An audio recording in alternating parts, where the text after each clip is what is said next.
Well, today we have Erin, who has her hands full with a 4-year-old, and her question goes like this.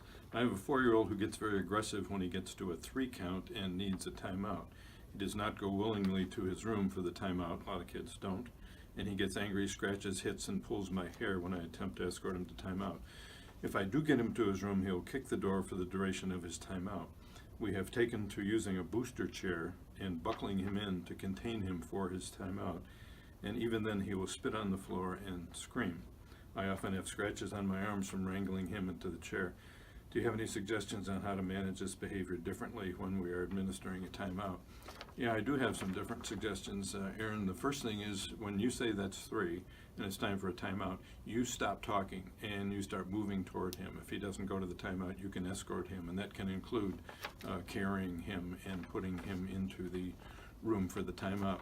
The other thing you may not recall from the book, but this is very important, when a child is 4 years old or over, that timeout doesn't start until they're done tantruming. Now, you don't necessarily have to put him into the chair. You could just leave him in the room, make sure there's nothing valuable in there or nothing dangerous that he can hurt himself with. If he has a history of separation anxiety, you might want to do a gate instead of using the door. But for 4-year-olds and above, their timeout starts when they are done. That means if he tantrums for an hour, his 4-minute timeout starts in an hour. And the other thing you want to be very careful with is not talking too much to him.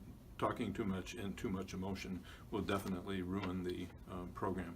What you want to be is calm and decisive. This is a tough kid, so you want to know exactly what you're doing. And I think you're getting there. So try that, see what happens, and good luck.